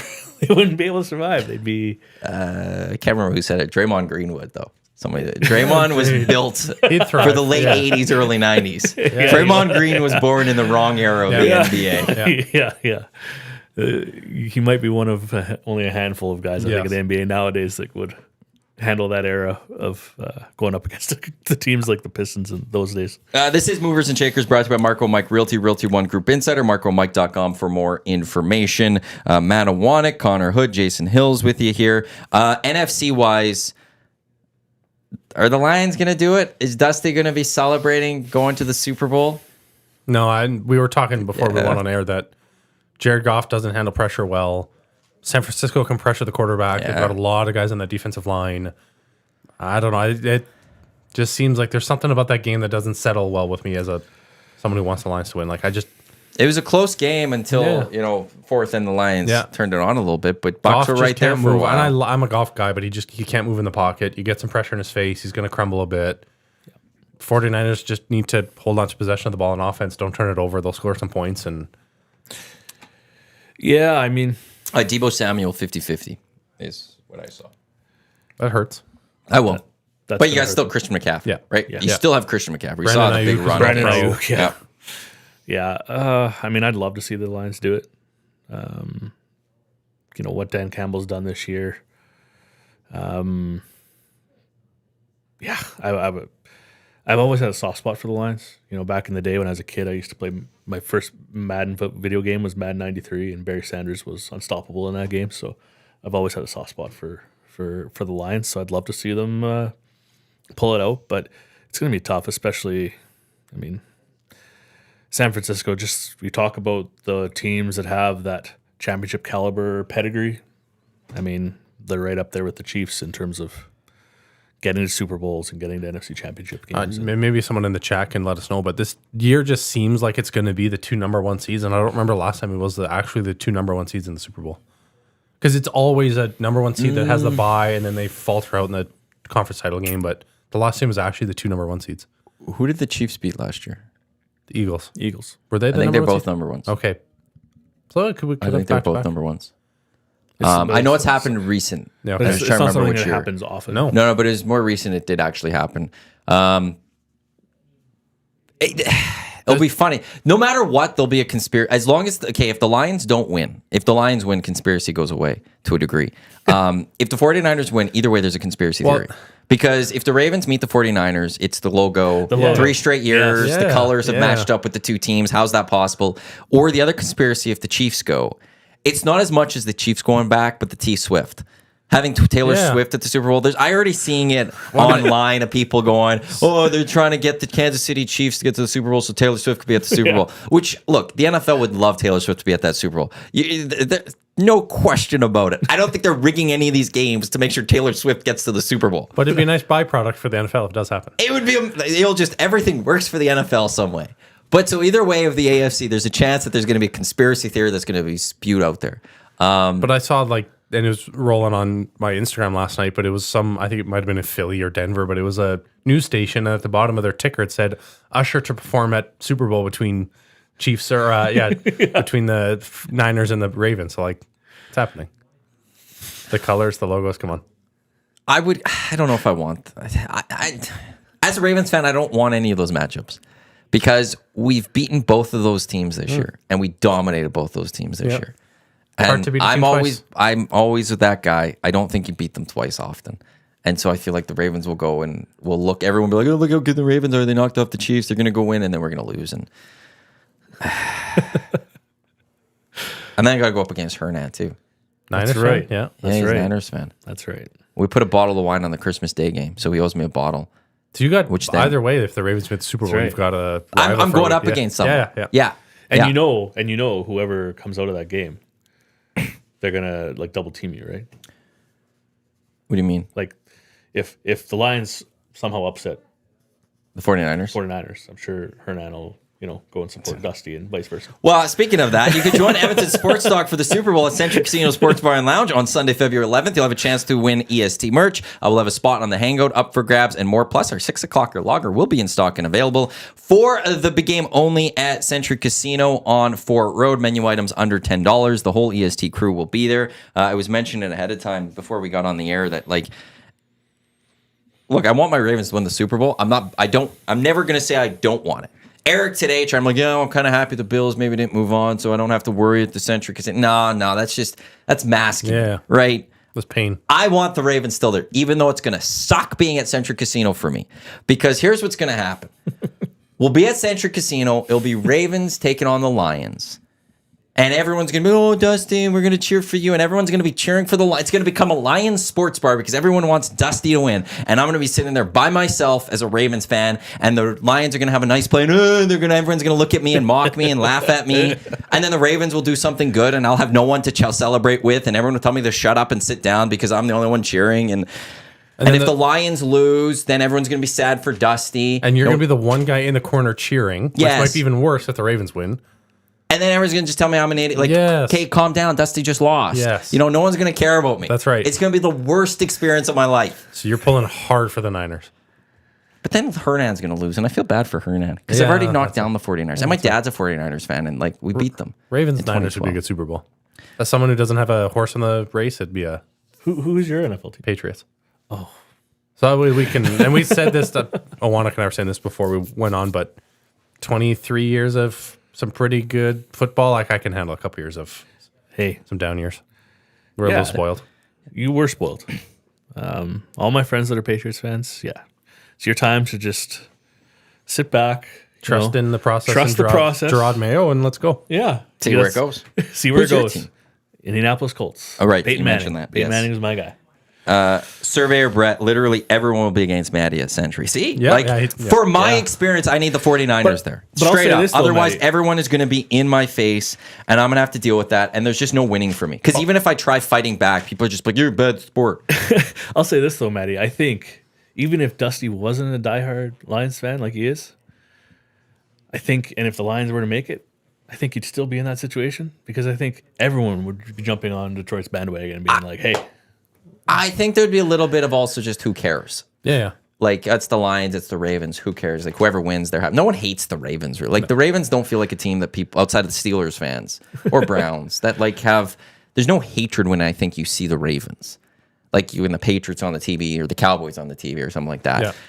Lions also, no one can hate that. How do you hate the Lions? Exactly. Again, unless you're from the NFC North Division, maybe that leads to some hatred to the Lions. But even then, what have the Lions done? even if you're a Packers fan, I don't know, or a Bears fan, I don't know, like, could you truly hate the Lions exactly. in your division? Right. I don't know. No. So I think in the end, there'd be more of like, everyone would be like, hey, go Lions, but it would be more subdued. Yes. Whereas everyone just wants Dusty to be happy. Everyone's want Dusty to be good. And I'm going to be the one trying to spoil it because, you can't have a good time, man. You can't cheer for Dusty. Well, no, I'm a Ravens fan. But no, everyone's going to be in my face about it. And You need to wear neutral colors, like no Ravens logos, just like subdued. here's the Keep thing, yourself. actually. I will not be, I haven't worn Ravens gear all year. Okay. So It is. I'm a very superstitious individual when it comes to the Ravens. I am very superstitious, and I realized I was about to wear a sweater for yesterday's game or Saturday's game, and I was like, Can't do it now. I think I wore one Ravens thing all year and they lost. It was one of the games they lost. I was like, I'm not putting it on. So I didn't put it on. Yep. And I'm not wearing any Ravens gear on Sunday. And if they happen to win and go to Century Casino or for the Super Bowl, I go to Century Casino, I will say right now, no one will see me in a single Ravens thing on Super Bowl Sunday. Yeah. If the Ravens make it. It's just not happening. Why? Because that's my superstition right now for the playoffs. I can't wear Ravens gear. I have my own superstitions as well. I have a rotation of Colts jerseys, and if they lose, okay, that one goes back in the closet. Grab another one. Let's go. You guys like fully like? Do you ever get really crazy with superstitions or no? Yeah, I when I was younger and played a lot of sports, I had lots of superstitions. Yeah. Yeah. Just little stupid things. If you're playing, yes. As a fan, I haven't had any. No. Fan, You're lucky. Yeah. I mean, again, being spoiled as a Patriots fan and now a Lightning fan, the last 20 years have been pretty good. So I haven't had to have these little goofy. I've kind of trusted They in still like. could have come up. They still could have come up. We've got Tom Brady. We're Basically, you then show you're up in your just pajamas and you'd be good. Right, yeah. you're just not insane like some of us. That's right. Yeah. It's true.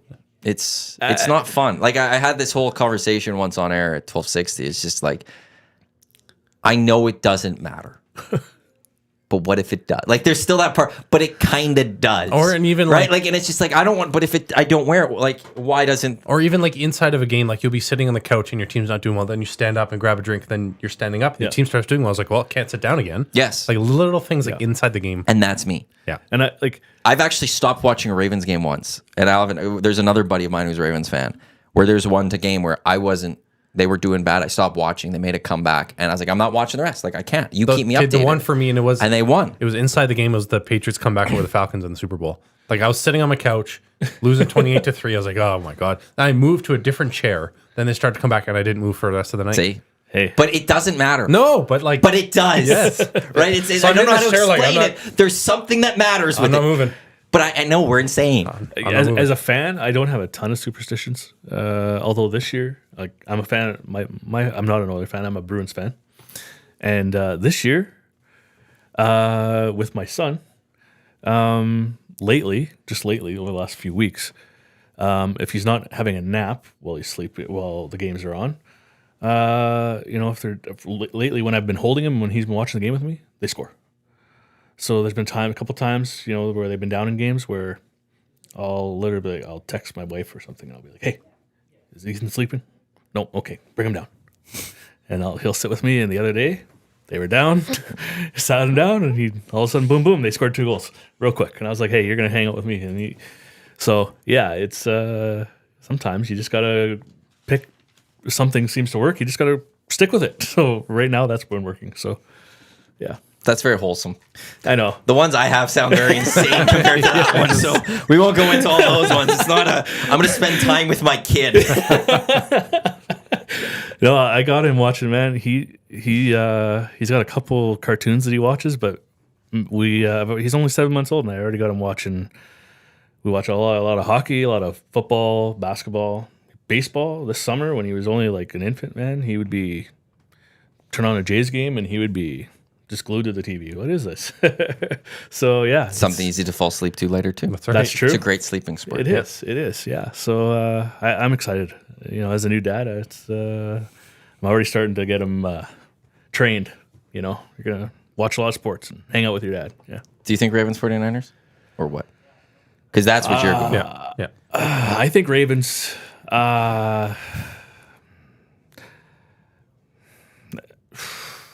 Something tells me Niners, but man, I would love to see the Lions just 2 1s and 3s going up against each other. As I say myself, like, I'm a sucker for the underdog. And take Century Casino away. Who do you have? Like unbiased, who's your pick? Sin, I won't pick Ravens Chiefs because I'm too involved with it. Yeah. 49ers for me over the Lions. Yeah. I don't believe that. I think the Lions have been good, but I think that the 49ers can be great. Yeah. And, the Rams could have taken them down. The Bucs were in a position where they didn't go late in that game, but they could have done it. The Packers could have, the 49ers should have lost to the Packers, but I think the Packers were one of the hottest teams over the last little bit. That's and true. they're a team that I think, I was texting with Jay Milne, the EST glue guy, And I was at the point, I was like, if the Packers win this, I think they're going to the Super Bowl. Like, I think they were going to take down the Lions I honestly or felt the Bucks. I honestly felt the Packers were going to win that game the way they were playing. Well, and their kicker misses the one kick hurts, and then Jordan Love throwing just an awful throw. Like, one of the worst throws you can make with the game on the line type thing.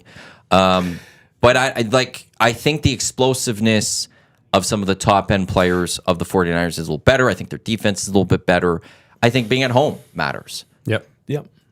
The thing about the Lions, though, and the thing about the Packers, like, they were hot coming in. But all throughout the year, did you ever feel like, oh, the Packers? Like, in games every week where you're like, okay, yeah, I'm picking the Packers. Whereas there was a lot of weeks this year where you were like, okay, Lions, whoever they're playing, I'm picking the Lions. You just felt like they're the better team. You know, I think that the Niners got pushed by a team that was on running hot. You know, maybe I really think I really feel like the Lions can push the Niners, especially because Brock Purdy down the stretch wasn't playing great football. He was playing okay, you know.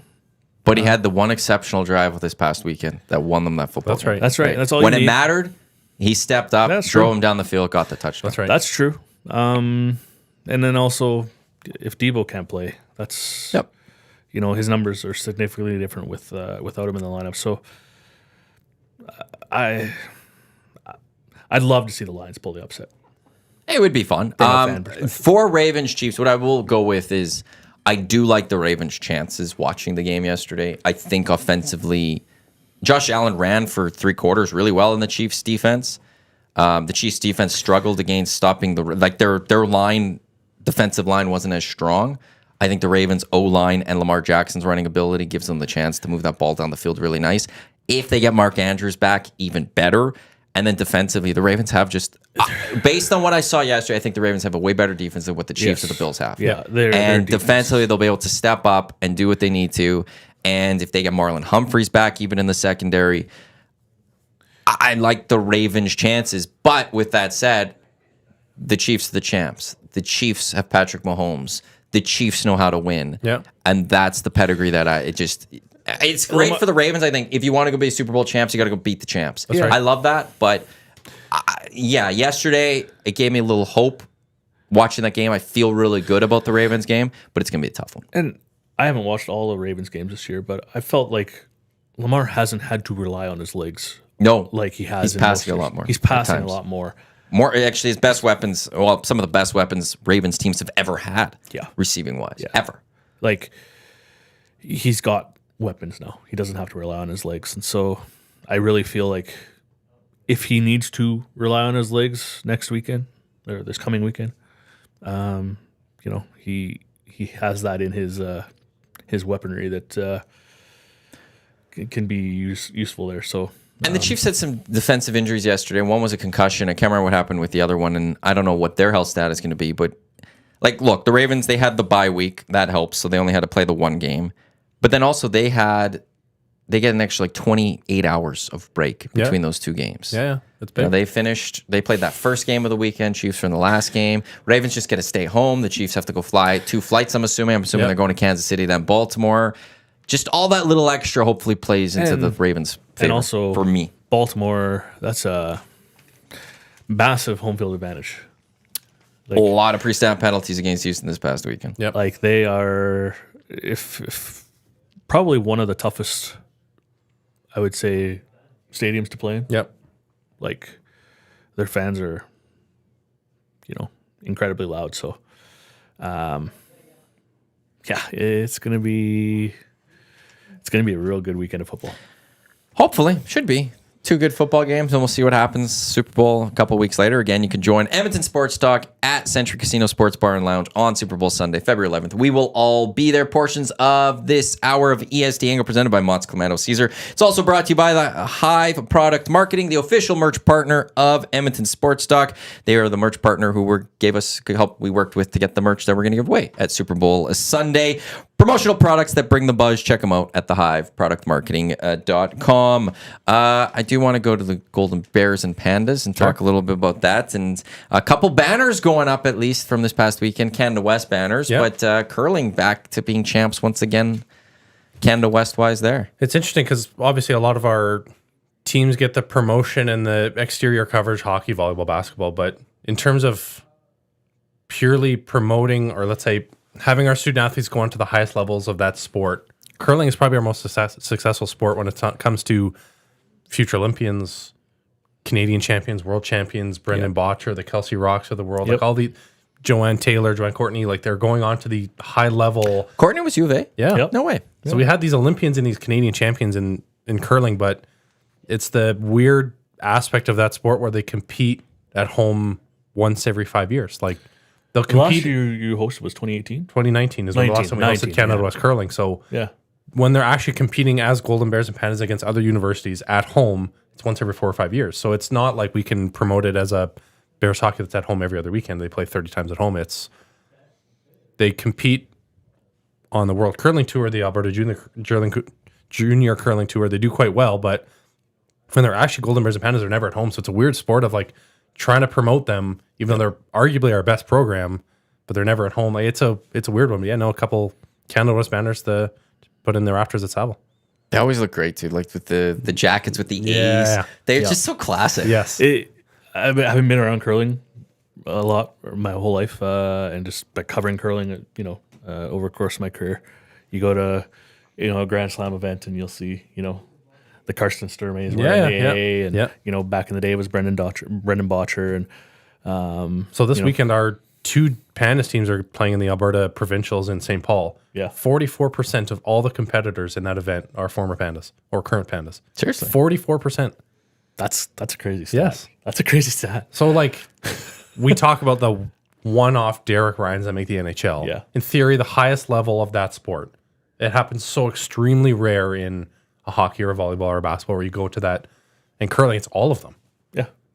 Like it's Edmonton's always just been a great spot for the curling. yes. Like Yes. until Cooey kind of came on the scene, Edmonton was representing Alberta at all the Briars. That's right. And Kevin Martin Scotty's and- was a little more mixed. Yeah. But Martin, Randy Furby, they were Yeah. all curling from here. Yeah. It's just was Edmonton who was pumping them out. And we still are. That's right. Botcher's team and But I stuff. mean, you but look it's at a little Kevin more Cooey mixed. over But the years. Edmonton is like a Yes. hot spot for curling. Absolutely. Over the years, though, even with Cooey, you had guys like, on his team that were from Edmonton, and he does now with Yeah. Carrick Martin. Yeah, yeah. So yeah, it is the level of curling in Edmonton and just in Alberta in general. It just continues to get stronger and stronger. Curling season now, too. It is. Yes, That's it the is. fun part of it. Like Super Bowl happens and it ends, and it's like, okay, we got Scotty's and Briar. Yeah, Let's that's get right. going. You Yeah. know, it's some of the two best times of the year. I don't think the Alberta Scotties happened yet. No. I don't No, think, I for think the that's playdowns coming. are coming up. Yeah, because Saskatchewan just had theirs Yeah, this yes, past they did. weekend, but the Alberta Scotties is coming up, so we'll see who's going to represent our fine province out at the Scotties. I don't know where they are this year, but I'll look those up later. Yeah, so another title for Yeah, U a of A. couple more banners. It's- We had rugby sevens, track at home this weekend, volleyball whooped up on some Calgary Dinos over the weekend too. So it was overall it was a good right. weekend. Yeah. Damn rights you did. Although we're coming off of a tough loss. Bears hockey lost to Calgary on Saturday previous. That Calgary hockey team's really good. Like they're big, they're physical, they're fast. Like it's good. Obviously, selfishly, you want Golden Bears hockey to always win every single year, but it's good for the conference when you have When it's spread out. UBC's really good, Calgary's really good, Mount Royal's really good. We're solid. Got a couple additions from guys who were playing pro in the first half. So Yeah. when you have that parity, it's good to promote the sport. Yeah, for so many years it was Bears, Huskies. Yes. You could almost guarantee Yes. that was going to be the Canada West final. Once in a while, you'd have A Calgary make it, a Calgary yeah, make sure. it, or. But I like that conference is becoming tougher. Yeah. Because Calgary last year, what they were able to do, and this year they've kept it up. You look at Sask, like you can never count Sask out, and UBC. UBC is a team that, like last year, they pushed the Bears. Yeah. They really pushed the Bears, and it's good. I like it. It's good for the conference. It's good for Canada West. You want, because I think it also helps them when they get to nationals too. For sure. Because we all know to get to nationals it's a grind, and then you get there, and I mean, It's always difficult to win nationals. Oh. Yes. Because you're always having, like, it's the Canada West team's always, you generally have to travel. It's so tough always with those travels. How many years have you seen where, Alberta would get there and then they'd run into a goalie from the OUA that would just make 60 saves, and because they're playing at 11 o'clock Edmonton time. Yes. They'd always get the worst time somehow and have the worst travel for it, and it's just a mess. The national final 2 years ago in Wolfville, we played Three Rivers in the national final, and their goalie had 70 saves in through double overtime. We're absolutely taking it to him. We would lose in double overtime because he had the game of his life. Yep. Got out goalied. It's honestly and it's so tight. You look at 2018 when I was there. Yep. At UNB, you play Acadia the first game. You're trying to avenge the loss going in from the year before, and you're up good, and then all of a sudden, they're coming back, and I was like, it's nail biting near the end. Then you're playing Sask in the semifinal. That game goes to OT. Yep.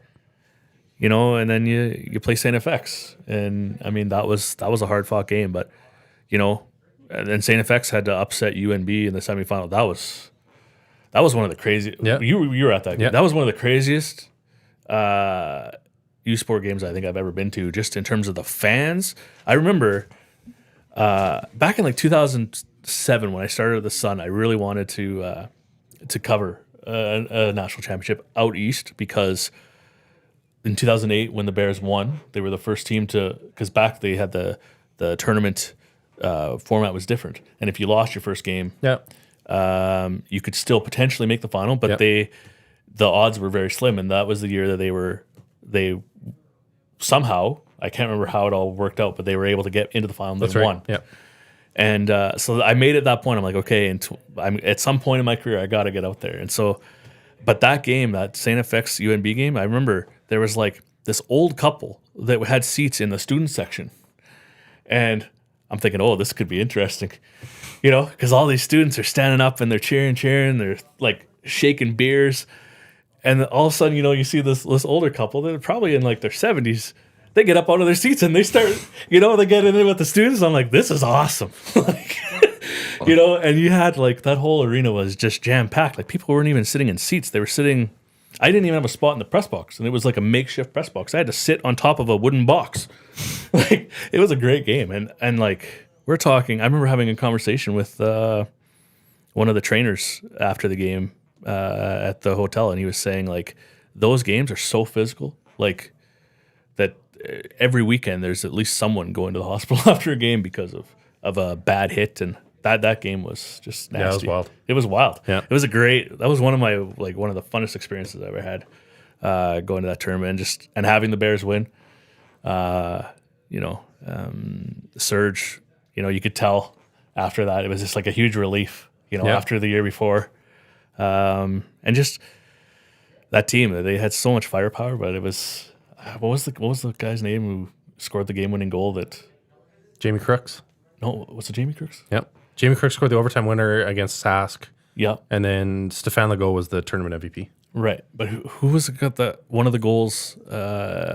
He barely played. It was fourth line role. I can't remember his name, but just you see some things like that, right? Where you have a guy who, I mean, he didn't play every game for the Bears, and he gets slotted into the lineup in the tournament, and he ends up scoring a big important goal for them in the final. It was a crazy experience, and Nationals are always fun. they are. And but with that, you guys are hosting nationals. We talked about this a little bit last time you're on, but the women's nationals of basketball is coming to Edmonton come March 7th to 10th. Yeah, that's going to be fun. It'll be a packed house. Tickets are on sale. We're getting a lot of packages sold already. So if it's anything like men's basketball we hosted a couple years ago, that Thursday quarterfinal 8 p.m. is going to be absolutely wild. It'll be jammed. And Saville Center is just a great. It's people that haven't. It's been around now for a while, but it's one of those if you haven't ever been. Yes. It's a great facility, perfect great size amenities. venue for that tournament too, because we're going to have 3,000 people there. It's going to be absolutely jammed. It'll be extremely loud.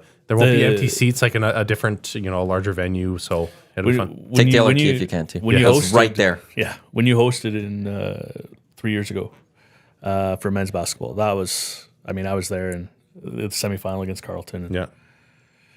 It was unbelievable atmosphere. Unbelievable atmosphere. And I'm really excited to see this year for the women's side. Would you say this is one of the deepest years across the country for women's basketball? Yeah, last year, because our Pandas basketball team made nationals last year, so the team got a taste of what it's like at that kind of elite level. When you get to nationals, you're playing teams from across the country to see, like, usually you're just used to the teams in Canada West, and Sask's always good, Regina, Calgary, but then once you get to see, like, how good Queens is, Carleton is, the teams out west, like, it's... St. Mary's. The level of basketball in the women's side is really increased. Like, there's some really talented teams. The one girl on Calgary the other night was 1 rebound and 1 assist away from a quadruple double. And then a girl at Queens had 47 points and 27 rebounds. Yeah, I Like, saw that. Like, there's talent. Like, it's fun to watch. It's fun to, and then you just get to watch all these different players that come in that from around Canada. Yeah, And, like, our university sports is excellent. Like, we don't put the attention or love or spotlight on it like the US does with their collegiate sports. We kind of should, because it is amazing sport to still go watch. It's honestly... That is going to be a lot of fun to get down in March. Well, if you don't go down sooner, just to watch the Pandas, but to go watch you get a bunch of games from different countries all day for an entire... That's right. Was it Thursday, would that be, or would it be Friday start? Thursday, 4 quarterfinals, and then Friday, Saturday, Sunday with the championship side of the bracket. Wonderful day. Yeah, it's... like, I love... I mean, I've devoted a lot of my career to university sport. And I... You know, in a lot of cases, sometimes there's no better place I'd rather be than on a Friday or Saturday night, you know, watching university hockey or university basketball or... Well, you get back to the essence of sports at that point. Yeah. These aren't people playing for money. These aren't people... There's nothing else. You're not talking about caps. No. You know, no one's focused on the scholarships. I'm like, well, how many scholarships are being... Oh, this guy... Like, it's just about the sport. Yes. You're there to watch basketball. You're there to watch volleyball. You're there to watch hockey. It's the purest form, but you're getting to watch it at a really high level. And I say it all the time, but it's so cool when you've got students who come to support the student athletes playing. On Wednesday morning, they're in the same engineering class, and then Friday night, they're watching them, drinking beer, excelling in their sport. Like, it's just so cool to see that dynamic. And it's really neat to see how, you know, a lot of these student athletes go on to be successful away from their sport. Yeah. You know, you look at a guy... I mean, we all talk about a guy like Brody Clark. I mean, that's a guy that's, you know, he's continuing to play professionally. But, I mean, when he decides to put his basketball shoes away, you know, whatever he delves into in his career, he's going to have a very successful career. And, you know, that's one of many at the University of Alberta that go on to, I mean, you look at it back in the day with guys like Blair St. Martin. I mean, great name. Great call. That Chris Snoblock guy's doing okay. Yeah, he's doing all right too. You know, so yeah, it's really great to see, you know, a lot of these student athletes that go on to have amazing careers doing impacting the community in other ways. You know, so. And Connor, I do want to just because we didn't talk about this last week. I can't remember when it came out, but just the news Canada West with CBC. People are able to watch some Canada West sport on CBC on their web gem and the apps and stuff. This is a handful of select games, volleyball, hockey, basketball, that'll be streamed both simultaneously on Canada West TV and then also on CBC Gem. So just another platform for people to watch. It is the Canada West TV that is then streamed free on CBC. So yeah, and just another chance for people to watch, one, the level of sport that it is, and two, a lot of schools are doing a pretty good job at, you know, telecasting their own sports, so it's good no to see doing better than you guys. No, you guys do it. Yes, no one's doing better. But like to see like got Mark Migeon, Doug McLean on basketball and football and stuff. You got Tyler Yaremchuk doing hockey. Yeah, it's the best. No one's matching you guys. But even just to see, like, to promote the sport and the work that we do behind the scenes to elevate it and get an extra audience on CBC that might be interested in watching some university sports. It's not too bad. I don't think I saw a Golden Bears hockey game. No, that's the one that which I was like, I was going to text you. I'm just like, hey, you're calling something on the CBC Gem or something. I was so excited for him. And then I was looking for him. I was like, I didn't see it. Damn it. No, we had a couple good volleyball games against UBC on CBC and then some basketball against McEwen as well. So that's the one that we didn't get, but Bears hockey gets enough love. So that's fine that they don't get this one too. Was Grayson doing volleyball? Yes, yeah. Doesn't he do Grayson soccer as Knutson. well? Thanks, Adam, for Nasty Chat for saying that. Even Grayson calling volleyball. Yeah, he's doing soccer and volleyball for us. He's great. Of course he's doing soccer. But he was calling the U15 event in St. Albert this weekend and then hopping on the Hyundai and racing around to Saville to call volleyball for us. U15. Hockey in St. Albert. Oh, okay. Yeah. That might be. Was it John Reed? Yes. Yeah, he was calling John Reed. Yeah. I didn't know he was calling. That must be volleyball. Must be an interesting one to call. Like as a player, I've never done play-by-play in my entire life. really That'd be rely such a on- weird one to. So it's interesting where hockey, you really rely on play-by-play to call the game. Yeah. Volleyball, you really rely on the analysts because the points are so short. So it's oftentimes Grayson will set up the scene and like talk about the players, but then it's point happens and it's immediately onto the analyst to analyze what happened. Yeah. That makes sense. Not to take anything away from Grayson because he's No, fantastic, but like I it's a just very like different dynamic. Do than, you like? Yeah, like I've actually never fully. It's The last too volleyball fast. game I watched was the Bears losing at Nationals last year, but I did it while doing a radio show. Yeah. So I didn't have the sound It's the game is too fast to literally call Yeah. the play like you would for hockey. Yeah. It's very much like who's serving, who gets the point, and then they'll let the analyst talk about the play. It's on. I like that. It's very because I sit near Yeah. a lot of times when I go, I'll sit near the broadcasters, and you're right, like, and we've all delved into doing play-by-play or color at times, and I don't know if I could ever do volleyball just because it'd be so challenging. yeah. Like hockey, sure, basketball, sure, football, okay, volleyball, because it's so quick. There's Yeah. points all the time coming up, and it's they do an outstanding job. I do have to quickly find this. There it is. Cap friendly. Cap friendly. I don't know how they get these things always. I think they're connected with the PA or something. Must be. They do have the bonus structure for Corey Perry. So Corey Perry and the Edmonton Oilers signing a deal. 12:30, Corey Perry and Ken Holland will speak. We'll air that audio for you live right here on Edmonton Sports Talk, EdmontonSportsTalk.com, as well as during the oil stream. We'll play the audio for you of Ken Holland and Corey Perry speaking to the media. The cap hits $775. The AAV is $1.1 million. The potential bonus is $325,000. So here's the bonus structure details. $225,000 earned for 10 games played. So, okay. Yeah, it throws our ideas out the window. Yeah, 10 games isn't that bad, but okay, he's getting the 10 games just like Connor Brown. At least it's not $3 million. $50,000 if Edmonton wins the second round of the playoffs and Perry A plays in 50% of the second round games, or B 50% of total of round 1 and round 2 games. So he's got to play basically 50% of the playoff games, or if it's a 4-game series, 2 games, Yeah. whatever, then that's $50,000. $50,000 if Edmonton wins the third round of the playoffs and similar structure plays in 50% of round 3 games, or 50% of total first, second, and third round games. So basically, if he plays 50% of those rounds or 50% of their total playoff games, he gets another $50,000. So $100,000 is tied up in playoff appearances, $225,000 tied up in if he plays 10 games. He's going to play 10 games, so there's another $225,000 on a bonus, which then would go to next year with Connor Brown's, and they're basically now closing in really much on that $4 million increase. Just for playing 10 games. Just for playing. Just for playing. Okay. Maybe he could. Who scores a goal first, Connor Brown or Corey Perry? Perry, first Perry. game. First game. I'm calling First it. game. Yeah, I've got a lot of He's predictions today. He's gonna drive hard to the net. Yeah. And, be the pain in the ass that he always is. The Oilers are winning either 2 straight cups or losing in the cup final, and Corey Perry is scoring his first goal in his first game with the Oilers. You'll get all the praise or blame if they lose in the cup final. You get blamed. Yeah, for yeah, that. It's that's not fine. praise. It'll You're right. be all Connor's fault. Yeah. It'll be bad. and not Connor McDavid's fault. It will be bad for Connor Brown if Corey Perry comes in and scores early. Not even first game. Just score. It scores before him. It's just not going to go well. I don't know how much you've talked about it on the show, but as someone who doesn't watch every Oilers game, what's Brown doing wrong? Like, what's missing from his game? Like, is it a lack of speed? Does he not have the juice anymore? Like, Well, he's getting his chances, and like he's been unlucky. That chance he had Saturday against Vladar, like you couldn't have shot it. He had literally a wide open net, and he shot it straight into Vladar. It'd be like the Ty Ratty. It was Ty Ratty who didn't score the goal and blamed by Bob Nicholson for the season. Yeah. Like I don't think anyone it's got to start fully mental between the years. Yeah. It's got to be so that it's now gotten to a point where it's been so long.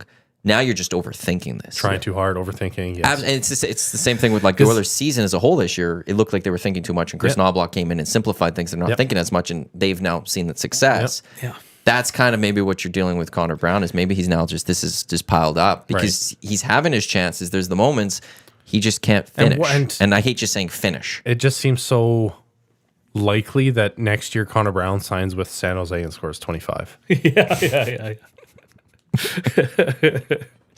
That's about it for the EST Hangouts for and- today. Also, he'll score against Edmonton Yeah, when they come. yeah. Fair enough. What are you working on for Postmedia? You've got a couple days off, but You know what? With this AJHL stuff breaking over the Yeah. weekend, as someone who has covered that league in the past in their career, I gotta delve into this because this could have major impacts into the junior hockey landscape here. Not just I don't even think not necessarily even just in Alberta, across the country. 100%. If more people like the BCHL model, if it ends up being a good one, a lot of teams are going to or leagues going to try to do that. What happens with Hockey Canada with this? How do they control this? Also, what happens this season with the AJHL? Right? Like they've made the initial suspension of games this past week. Are they just going to kick these teams out of the league this year? Right. Brooks and Sherwood Park both have chances of maybe winning this league and then going to win at nationals. And are they going to be able to go do that? And it's a seismic move. And then, so I've also thought, I've heard something about those teams will just play each other. Well, what happens with officiating? How are they going to get referees? They got to get paid through Hockey Canada, right? Also, why did this have to be announced now? I know. Why couldn't you announce it at the end of this season? Yeah. Well, there was Why no not need wait? for it now. So- No need for it now. That'll be interesting to see what fully plays out. This isn't going to be a story that's going to go away this week. It's going to be, some people are going to be following now up until well into next year, I would guess. Yeah. Yeah, it's different times now. Jason, Connor, we really appreciate you coming on the show and joining us today and taking some time out. Bearsandpandas.ca. You betcha. That's for more information on anything happening with the Golden Bears and Pandas athletically. Again, in March, we got the Women's Nationals coming. We'll talk more about that on EST as we get closer in Postmedia for you, Jason. Gents, again, thank you. Cold weather's almost completely done. We had really nice weather, and awesome having you guys here. You bet. Thanks. Thank you. That was the EST Hangout. Connor Hood from the U of A, Jason Hills from Postmedia. I'm Matt Iwanyk. Thanks for tuning in. Coming up next, Lock Shop with Huss and the two boys from Coolbet. They'll get you set. Looking back on the weekend in the NFL and their sports picks for tonight and then at noon. And a kind of, well, I wouldn't say an abbreviated edition of Oil Stream, but Oil Stream, I will be on. Tom Gazzola will be live at Rogers Place. We will talk with him for a little bit at the start of Oil Stream, but then at 12:30, we'll get the audio of Ken Holland and Cory Perry, GM of the Oilers and now new Oiler forward. They have a press conference at 12:30. We'll air that for you during the Oil Stream right here on Edmonton Sports Talk. Thanks for tuning in to the Hangout. Lock Shop coming up in just a few minutes.